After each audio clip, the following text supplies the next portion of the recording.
এই van running. লেবু বেচে গাড়ি কিনবো স্বপ্ন এখন সই, একটা লেবু বেচলে পরে পেট্রোল ভরবো সই।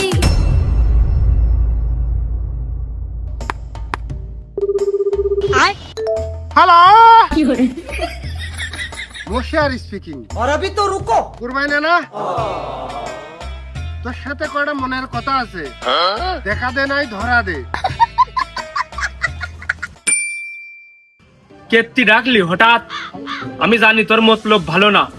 আরে রোজার মাসে ওইসব আদান প্রদান আমি কিন্তু করবো না নে। আমি ভালো হয়ে গেছি। তুই আমার দোস্ত মানুষ না, তোর থেকে আমি ইফতারি করতে যেতে পারি কদিন? কোনে ইফতারি করতে যাতে চাচ্ছিস? তোর বাড়ি নাকি? না, আমার বাড়ি হলি তোর আগেই কানে বাতাই দিতাম না। ওই পাড়ার মসজিদে শুনলাম আজকে খুব ভালো ইফতারি দেবে, মনে করলাম তোর হাতে করে যাবো আজ হনে। দোস্ত মানুষ না, তোর বাদ দিয়ে খাওয়া যায় ক। ওরে বাবা বাবা বাবা, এ কি নিউজ দিলি রে? এই নিউজ তো তুই ছাড়া দিয়ার কোনো লোকই নেই। কিন্তু গ্যাস আমি হেনে হনে ইফতারি করা এখন বাদ দিয়ে দিয়েছি। এই মাসটা বাড়ি ইফতারি করব ভাব দিছি। আমি পারি না। না ঠিক আছে, তা তোর বাড়ি আমার একটা ইফতারের দত পাওনা হয় না দোস্ত হিসেবে? তুই আমার একটা দিন কবি নে, এত হিসেবের ভিতরেই পড়ে যে আমার দোস্তর কলিনে তুই ইফতারি দিয়ে দিচ্ছিস, ওটা তো হালাল হবে না রে তোর। আমার ইফতারের দিন আমি দোয়াত দেবো না মনে হচ্ছে, কিন্তু আমি তো ভুজ দায়রে করছি নে, ভুজ দায়রের দোয়াতও দিচ্ছি নে। আর তুই তো রোজা থাকিস নে, সারা দিন শুধু গিলবি। তোরা আমি যেদিন মসজিদে ইফতারি দিবানে সেদিন আমি তো জানিয়ে দিবানে, তুই চলে যাইস নে। সব দায়িত্ব তো তোর সেদিনই দেবো। রানবি বাড়বি, ওই কোনটাই লবণ হয়েছে কি সেটা চেক করবি, সব দায়িত্ব মশিয়া তুই পাবিনি, তুই টেনশন নিস না। আমি কেন মরি না? এবার আমি সব রোজা রাখার হইলো নিয়ত করলাম না। ওরে সর্বনাশ মশিয়ার, তুই এবারটা ভালো ডিসিশন নিয়েছিস। আমি দোয়া করি যাতে তুই 30টা রোজায় থাকতে পারিস। আর দোয়া তুই আমি 10 রোজা ইফতারি দেবো, তুই মসজিদে চলে যাস। এই যে দোস্ত মানুষ দোস্তর মতো পরিচয় দিছিস, তাহলে ওই কথাই থাকলো, মসজিদে ইফতারি করব আর রাত্রি তুকার বাড়ি হইলো দোয়া। আমি হয়তো 2 দিন পরে মরবো। আগে তা নাই হইলো মশিয়ার, তা আমি তো দোয়াত নাই দিলাম। আচ্ছা, তা আমু তো তোর সেই ছোটবেলার সাথী, আমু তো তোর দোস্ত হই। তা তোর বাড়ি আমার দোয়াত কবে? তাহলে ওই কথাই রইলো, ওই 15 রোজায় নাকি আমার শালিরা আসবে, ওই দিন বাজার ঘাট করবা না, ভালো মন্দ রান্না বাড়া হবে না। তুই একটা কাজ করিস, সিয়ারিতে চলে আসিস।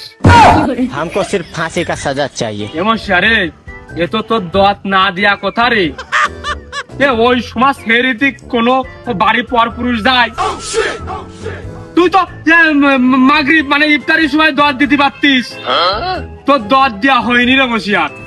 আমার যখন সুবিধা হয়েছে আমি তখন দর দিছি, যদি না আসতে পারিস ঈদের দিন আসিস।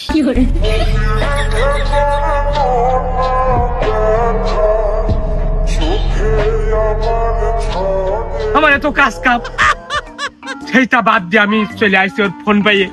আর ঈদের দিন দোয়াত দেবে, শুধু খাওয়ার ধান্দা।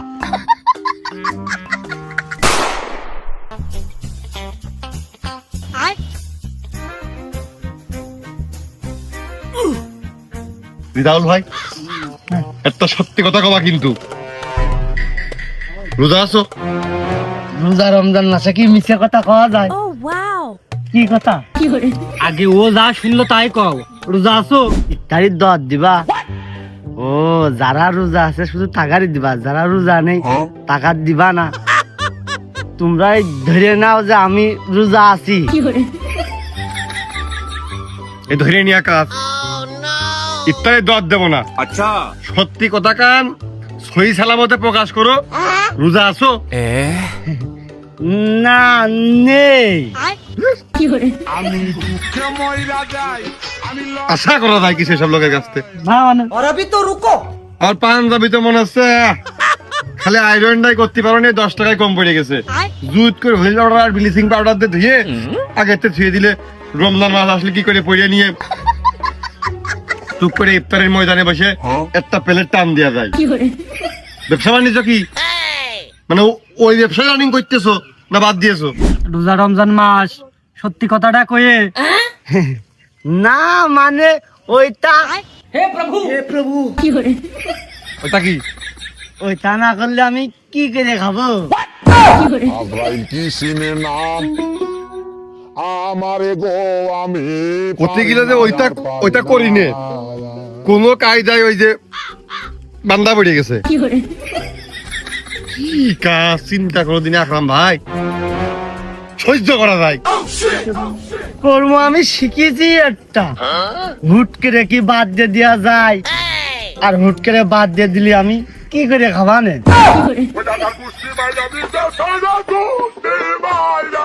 এতকাল তো এলাকার খালি ক্ষয়ক্ষতি হয়েছে তোমার দিয়ে, মানুষের দেহগুলো ধ্বংস হয়েছে তোমার সব জড়ি বডি ভেষজ এটা খাইয়ে। এখন রমজান মাস, এমনি না খেয়ে থাকতে হয়, তাহলে কি এখন যেন শরীরে আরো তাগত বাড়ে, মানুষের দেহের পুষ্টিগুণ বাড়ে, যে ভাঙনটা তোমার দ্বারা সৃষ্টি হয়েছে ওইটা যেন এখন আরো উল্টো গড়িয়ে ওঠে, এরকম কোন বিজনেস তোমার করা উচিত এই মুহূর্তে। পুষ্টিকর জিনিসের বিজনেস, তার মানে দুধ বেচতে পারো সুলভ মূল্যে। আর না হলে তুমি ওই ভ্যানের পাড়ে বিকেল বেলা ওই পেঁয়াজি সব আলু বেগুনি বেচতে পারো, ওতেও পুষ্টি কম না। যাই, ওতে কি পুষ্টিকর খাবার নাকি? ওতে আরো গ্যাস হয় না? তাহলে তুমি গ্যাসের বড়িটাও বেচলে সাথে, আর না হয় জিলাপি। ও তো কথার মধ্যে আমি দাঁড়িয়ে যাচ্ছি না। সোনালী জাওয়াল ভাই, তোমার যেটা আলটিমেটাম দিতে আইছি, এতদিন তোমার দ্বারা এলাকার লোকে আমাদের মহল্লার লোকে ক্ষয়ক্ষতিগ্রস্ত হয়েছে। এখন এই রমজান মাসে পরিবর্তন হয়ে তোমার এমন কিছু হতে হবে যেন তোমার দ্বারা আমাদের গ্রাম মহল্লার লোকজনে উপকার পায়। একটি মাত্র, একটি, দুটি, তিনটি, পাঁচটি কোন ব্যক্তির কাছে যদি এসব ভেষজ জড়িবটি তুমি সেল বিক্রি বা এই সরবরাহ করেছো, তাহলে কিন্তু এই মহল্লায় তোমার বাস করতে দেবো না নে। তোমার কিন্তু টিকা খুব কষ্ট হয়ে যাবে না। এই লাস্ট ওয়ার্নিং দিয়ে গেলাম। আকরামাই গো, মাথায় থাকে জন্য। আসসালামু আলাইকুম ওয়া রাহমাতুল্লাহি ওয়া বারাকাতুহু।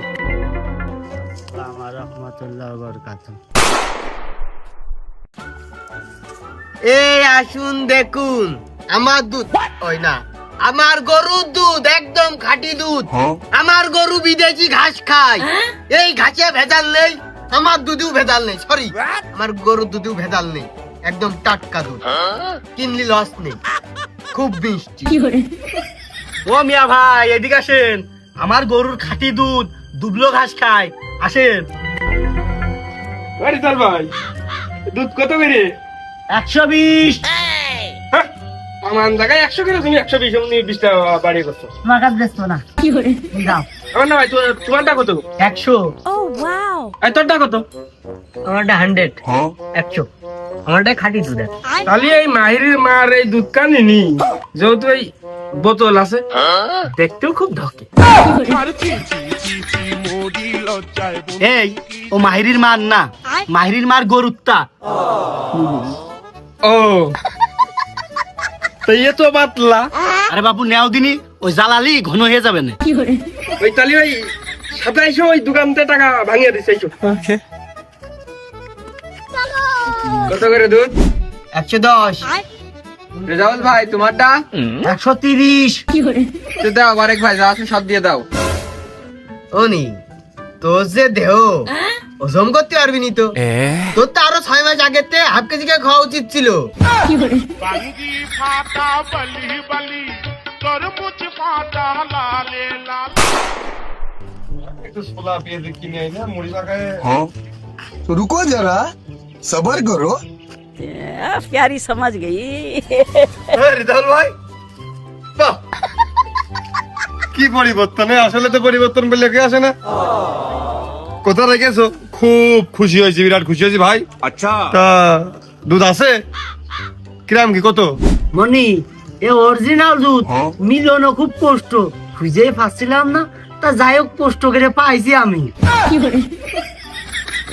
দুধ আবার ডুপ্লিকেট অরিজিনাল কি দিয়ে কি থাকো রিজাউল ভাই? মানে আসলে কি খাঁটি জিনিস অরিজিনাল?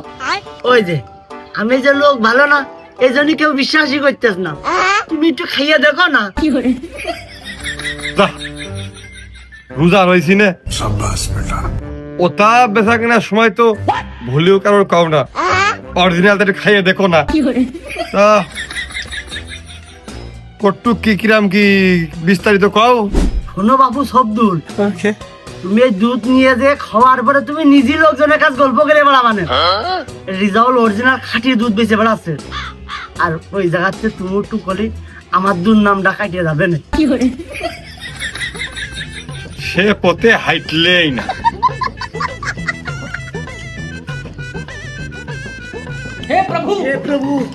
हमको सिर्फ फांसी का सजा चाहिए। কত দেবো? বাপু সবাই 150 করে বেচতেছে, আর তুমি ওই এক কাজ করে 150 কেজি দিয়ে নে, না 10 টাকা যদি আমি কম নি তো মনে করবে না যে ওর মধ্যে আমি মনে হয় ভেজাল দিয়েছি। আরে এই দুনিয়ার তাল বাহানা বুঝলাম না এক রতি। কি কাজ চিন্তা করো দিদি। তা আমি যে অধিক পারে শুনে আসলাম 95টা 100টা বা 2-4 টাকা 5 টাকা কম এসছে, আমার কানে কি ভুল শুনলো? ও বাবু খালি থাক, তুমি আমার তা দাও দিনি, তুমি ওই জায়গাতে নাও গে। আমি কেন মরি না? ঘরে গরুতে কোনে কচু গাছ, কলা গাছ, আলগমি এইসব খায়। আচ্ছা, এইসব খালি কি আবার গরুর দুধে কি শক্তি বাড়ে? বুদ্ধি তো আরো কমে, বুদ্ধি কোনটা বাড়বে?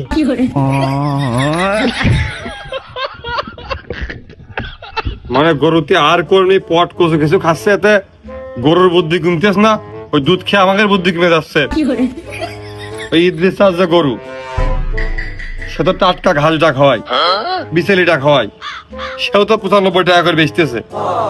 তাহলে ওটা খালেও কি বুদ্ধি বাড়বে না?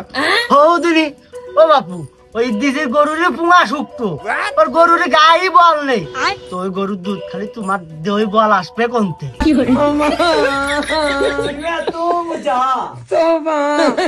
তোমার তো আসলে দুধ বেচার বুদ্ধি দিয়ে ভুল। তোমার সর্বনিম্ন মেডিকেল সায়েন্সই ল্যাবে পরীক্ষার ওই টেস্ট করে ডাক্তারের সাদা যে এই পোশাক পরে গলাইতে ঝুলোই দিয়ে ওই দায়িত্ব কেন তোমার দিলি, তাহলে হয়তো তোমার ন্যায্য স্থানটা তুমি পাইতে। আনাবাদ এলাকার লোকজনের ধ্বংস করতিলে, শরীর গতি শুকিয়ে মাথা মোতা নষ্ট করে এবার তোর ডাকাতি করতে লেগেছে রীতিমতো। দেখতেছি বিষয়টা। তোমার তো গরু দুদিন মধ্যে হরলিক্স কমপ্লেন অটোমেটিক মিশাই দিয়া।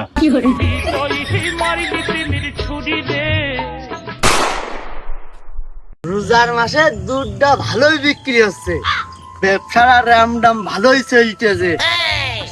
যদি একটু খোলা হইতো, খালি তো হেভি বেচা কিনা হইতো, কলা টাইম তো খুব, কিন্তু আমার তো টাকাও নেই কলা ব্যবসা করব। আবার ওদিকে কলা না থাক, তাই বিলে কি আমার ব্যবসা কি বেজে থাকবে নাকি?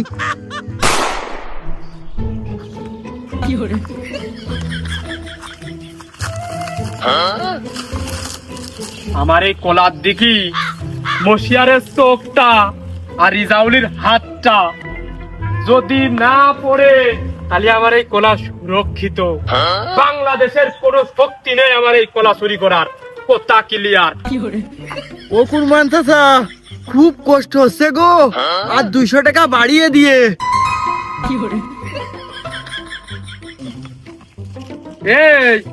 এইটা রোজার মাস, আর রোজার মাসে যে পরিমাণ কলার দাম 200 না, ঠিক মতো সুরক্ষা ভাবে পাহারা দে 500 টাকা বাড়িয়ে দেব।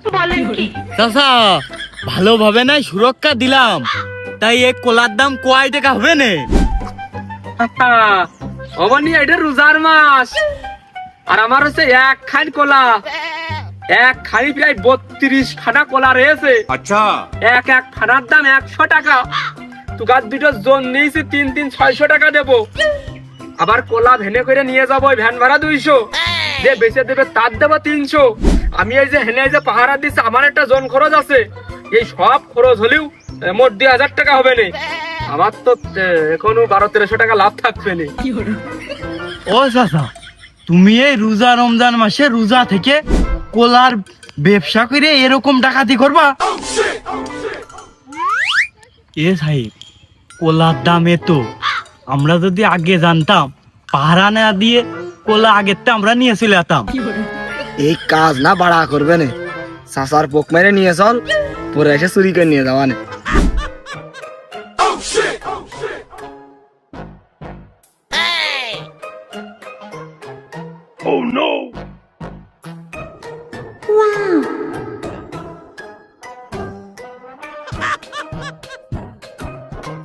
রিজাউলে তুই কলা মুখ তাকাইস নে, তুই লোকও ভালো না, তোর হাতও ভালো না।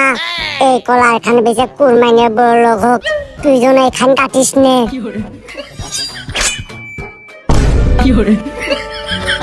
ये क्या हो गया? এই তোরা ওই রিজাউলের বাড়ি ঘিরাও কর, ওর হাত ভালো না, ওই আমার কলা চুরি করেছে।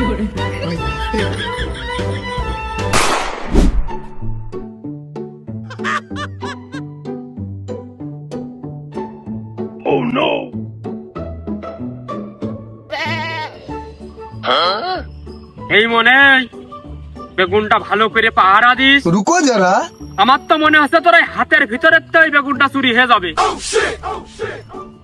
আরে সাইবে, কারেন্টটা একটু ভালো করে লাগাস, হ্যাঁ, জয়েনটা একটু ভালো করে দিস, প্রত্যেকটা গাছে লাইন টানবি, যাতে চোর এসে বেগুন চুরি করার আগেই সে ডেট হয়ে যায়। ও চাচা, এই বেগুনের কেজি এখন কত করে যাচ্ছে? বেগুনের কেজি কয়দিন আগে 20 টাকা ছিল। আমি হাটিয়ে নিয়ে যেয়ে মানুষের পায়ে জড়িয়ে ধরেও 1 কেজি বেগুন কারো দিতে পারতাম না। আর এখন বেগুন কিনতে মাঠে চলে আসতেছে 120 টাকা করে কেজি, উকাটা ভালোটা 220। ওইটা সাহেব, আবারও ভুল করেছি। এই সারাদিন রোদের মধ্যে বেগুন গাছ পাহারা দেওয়া থেকে 2 কেজি তুলে হাটে বেচে দিলি, আমাকে আবার লাভ থেকে যাইতো। চিন্তা করো, বাজারে যে ভ্যাক আসতে হইলো, এই ঢকের বেগুন, ছয়লা বেগুন, কাটা বেগুন, পুকরা বেগুন, লম্বা বেগুন, আইডো বেগুন, বেগুন নাকি কত করে বেচতেছো? বেচতিস নাকি? বেগুন কেউ হকারি করে বেচছে? আগে তো পুরোটা শুনবা। যদি কেউ বেচতে চান তাহলে আমার সাথে যোগাযোগ করেন, আমি এইটাই না পরে কব। কোনো জায়গায় বেগুন পাওয়া যাচ্ছে না, আমি বেগুন কেনার জন্যই ঘুরতেছি। বাজারে যাও। বাজারে নাকি? খালি স্বর্ণকার পটিয়া সচিবালয় জাতি বাকি আছে, আর সব জায়গায় খুঁজেছি, খুব ডিমান্ড। কি এত ইম্পর্টেন্ট জিনিস? তাই তো, মানে লোকে কয় যার নাই কোনো গুণ তার নাম বেগুন। তা বেগুনের কি আসলে কোনো গুণ নেই? মানে বাগুনির গুণা বলি তুমি জানো? বেগুন যদি বাই চান্স কিনতে পারি, ইফতারিতে সব বানিয়ে খাবো, সেহরিতে ভর্তা করে খাবো, আর রাত্রির লবে দিয়ে আমরা ফিরে খাতি মন কয় রাইন্দে খেলাম, ভাজিয়ে খাওয়া যায়, তরকারি করে ঝোল করে খাওয়া যায়। এর তো পদের ভ্যারিয়েন্টের শেষ নেই। মানে যার অজস্র গুণ তার নাম বেগুন। ইম্পর্টেন্ট জিনিস না বানাচ্ছে। এখন বেগুন কি পাওয়া যাবে কোনো জায়গায়? তোমার সন্ধানে আছে নেটে, অনলাইন ওয়েবসাইট কোনো জায়গায়? তুমি এক কাজ করতে পারো, আমাকে মাঠে যেতে পারো, তারপরে ওই থুলে মিলে হাতে করে যেন নিয়ে যায় না, কারণ ওই বেগুনের ভুইতি নিরাপত্তা দেওয়া হয়েছে। ওই থুলের মধ্যে বোম টোম মনে করতে পারে, তোমার ঢুকি দেবে না। এ তো খুব স্বাভাবিক বিষয়।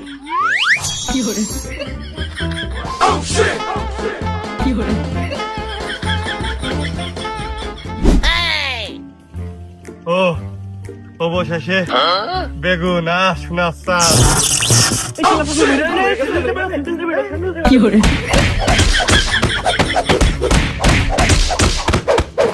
এই তো পাইসি আছে? শেষ বেশ আমার এই 5 কেজি বেগুন বেচে না হলে ওই জরিমানা দিতে হবে রে। ওই গালের মধ্যে ফুটে, গালের মধ্যে ফুটে। কি গন্ধ!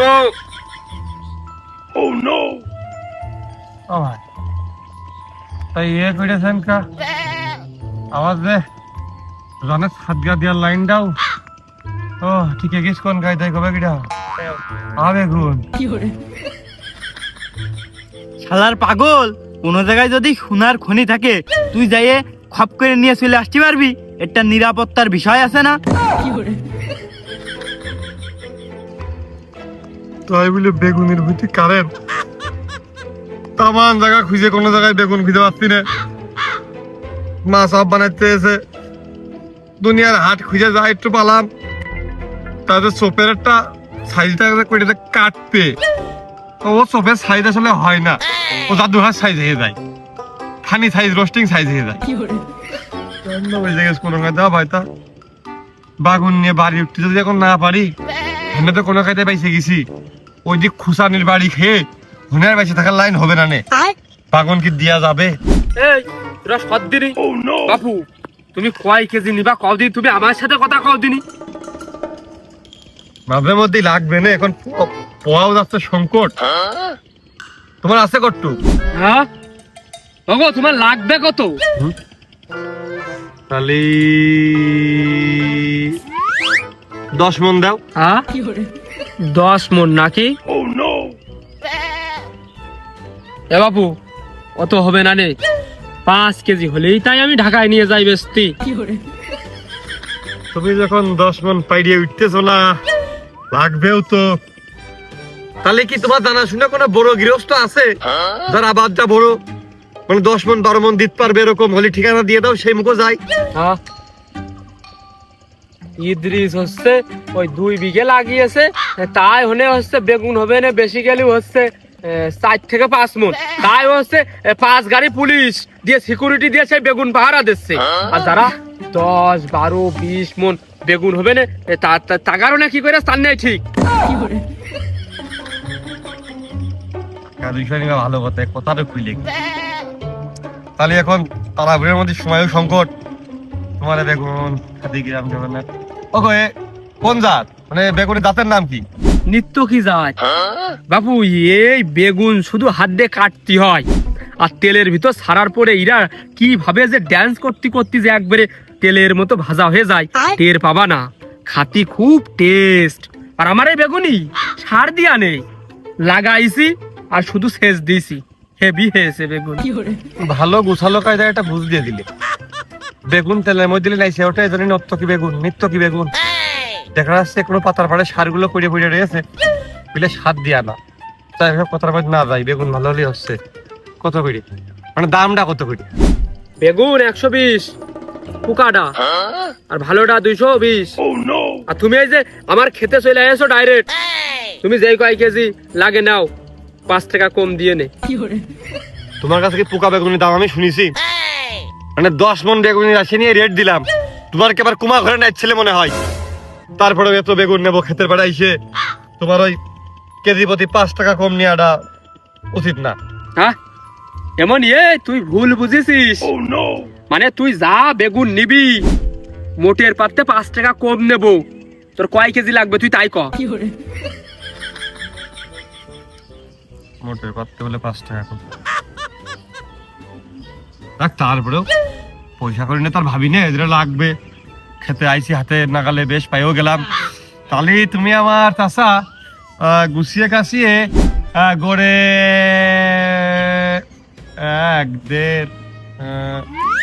1.5 পোয়া মতন দাও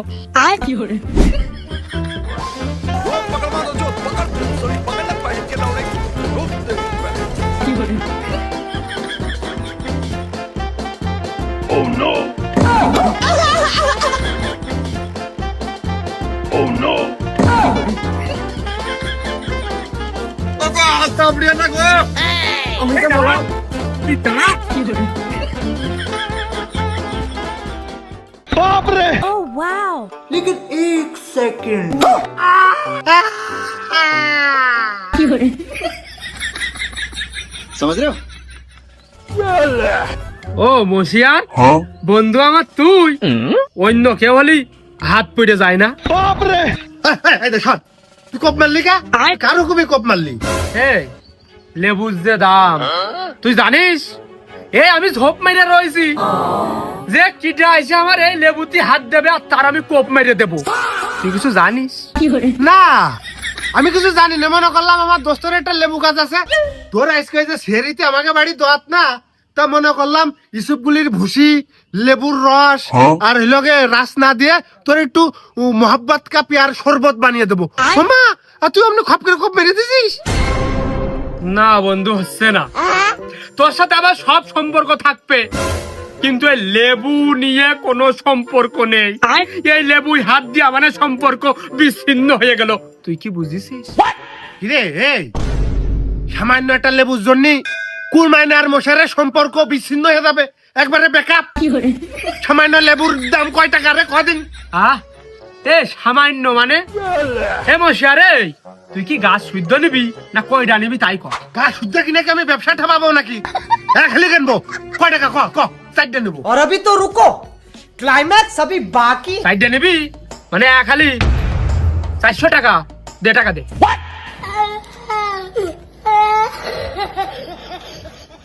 থাক, মালটা কেটে রস করে চিনি গুলিয়ে মেরে দিবা না, লেবুর দরকার নেই তো। সিয়ারিতি দোয়াত বন্ধ। আরে যা যা যা, তোর মতো মশিয়ারের বাড়ি আমার হাত না ভিজলে কি হবে নে? তোর দোয়াত ক্যান্সেল তাই কি? এদিকে সৌদি আরবের সেই শেখ এ লেবু নেওয়ার জন্য আমার হচ্ছে ইমেইল করতেছে আর দোয়াত পাঠাচ্ছে, তাই আমি যাচ্ছি না সময় করে। তোর মতো মশিয়ারের বাড়ি দোয়াত। ও সাহিব দেখেছিস, আবারও ভুল করলাম। যদি মাছ রাত্রি সাইডে পকেটে করে নিয়ে ঢাকায় পাচার করতাম, তাও তো আমাকে এই জোন বেচা লাগতো না। ও শিট, বারবার শুধু আমাদের সাথে এরকম হয়।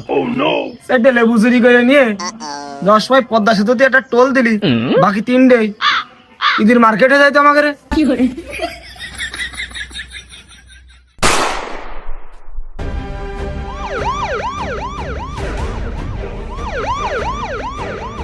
ও মাই গড। আরে বাপু তাড়াতাড়ি কও, সময় নেই। তো সিকিউরিটি নিয়ে গাবলা মাথা নিয়ে কোনে যাচ্ছি? ওর মধ্যে কি? এর মধ্যে লেবু, আর এই লেবু নিয়ে আমি ঢাকায় যাচ্ছি। ঢাকায় যাচ্ছিস যে ট্রাকে করে নিয়ে যাবি, ভ্যানে করে নিয়ে যাচ্ছিস কে? এই তোর কি আমার পাগল মনে হয়? ট্রাকে লোড দিয়ে লেবু আমি ঢাকায় নিয়ে যাই, আর সেই ট্রাক জামে পড়ে যাক, ওদিকে লেবুর দাম কমে যাক। এই আমার ফুলগুলো পড়েছে কৃষি বুদ্ধির কারণে, আমার বুদ্ধির কম নেই। এই ভ্যান রানিং। লেবু বেচে গাড়ি কিনবো স্বপ্ন এখন সই, একটা লেবু বেচলে পরে পেট্রোল ভরবো সই, আর একটা লেবু বেচলে পরে ব্যাংকে খুলবো ব্যাংক। লেবু বেচে গাড়ি কিনবো স্বপ্ন এখন সই।